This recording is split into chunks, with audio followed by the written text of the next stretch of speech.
Teve uma novela aí, há pouco tempo atrás aí, que tinha o Velho do Rio. E aí ficou aquele jargão de Velho do Rio. E alguns amigos mesmo, mais chegados meu, começou a me falar o seguinte: chegava em casa, perguntava até pelos meus filhos ali e tal, pelos meus amigos, pô, não viu o Velho do Mangue aí não? Porque eles sabem, vão me encontrar em dois lugares, ou pescando ou no mangue.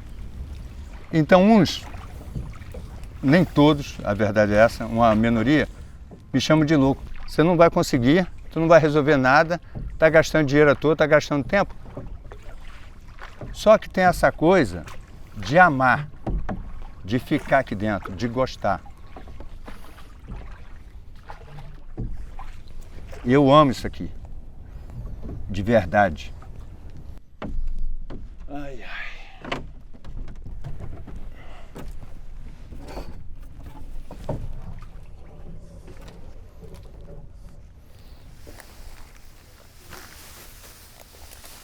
De notícias do dia. E o trabalho aqui, ele é solitário. Entendeu? Primeiro que tem que gostar. Segundo que envolve recurso. Envolve óleo diesel. Envolve tempo. Envolve saco plástico. Que não é 1, 2, 3. Não é o Álvaro, o Toroca, com esse trabalhinho de formiguinha, que vai fazer. Eu faço o mínimo do mínimo. Aí é bom isso, para chamar um pouco a atenção, é sensibilizar de falar assim, poxa, peraí, né?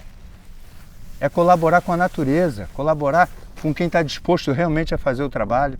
Eu acho que isso é importante. Nós estamos aqui, não é para brincar, nós estamos aqui trabalhando, mostrando que a gente precisa de ajuda também.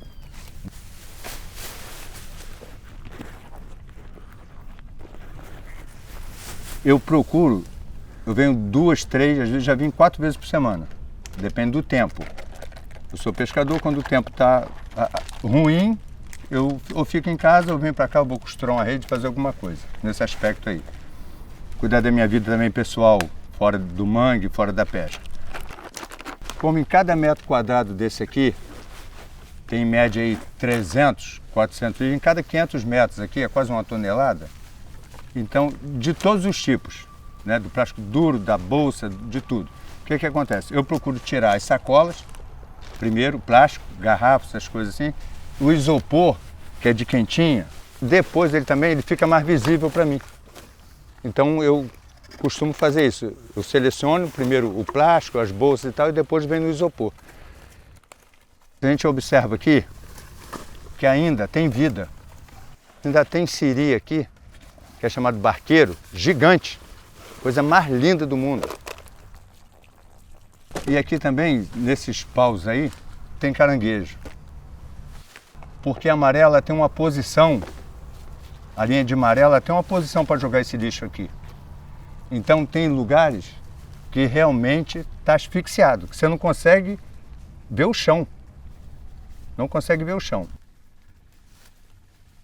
Em contrapartida, margeando, onde tinha a ecobarreira, que está ali afundada, sem manutenção, que teve, colocaram, não teve manutenção, então não adianta, que não vai resolver.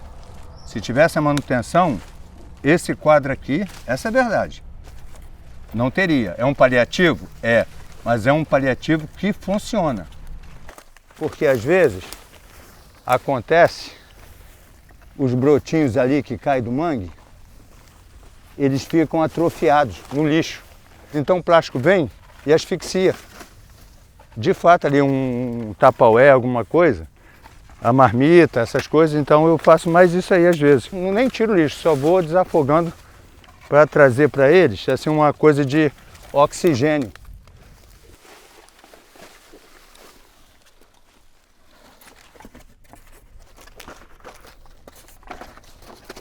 E a quantidade de vida que ainda tem aqui é assim, uma vida que ela teima, ela insiste, mesmo com as circunstâncias, dizendo não, com essa quantidade de lixo por metro quadrado aqui, que é assustadora, ainda tem vida. Tem um siri barqueiro, ainda tem o goiamum, que é fantástico, tem um caranguejo, aqui próximo da gente aqui, que é mais de ano também, que ela fica aqui perto do mangue. É a desova ali de tilápia, tartaruga. Já encontramos 40 ovos ali. Tem uns poços ali da capivara, como a gente já falou. Então essa coisa da identidade. Eu já peguei aqui num dia, eu peguei aqui na época, eu já fiz aqui R$500. Então eu tenho que zelar. Porque isso aí, R$500 pode ser pouco para um, pode ser 1 milhão para o outro. Só que é o seguinte, me trouxe dignidade. Me trouxe dignidade porque eu estava trabalhando. Porque esses R$500 levou pão para dentro da minha casa. Consegue entender um pouquinho? Tem manguezal que sustenta a família de A a Z. O cara vive do mangue. Por isso que isso tem que ser preservado.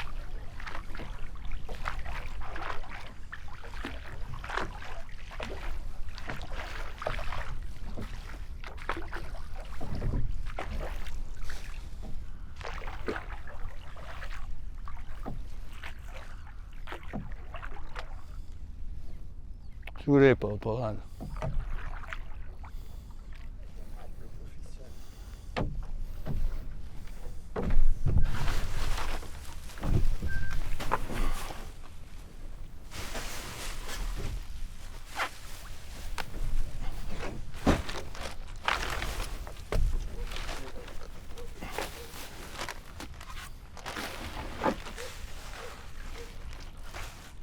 Fazer um cantinho.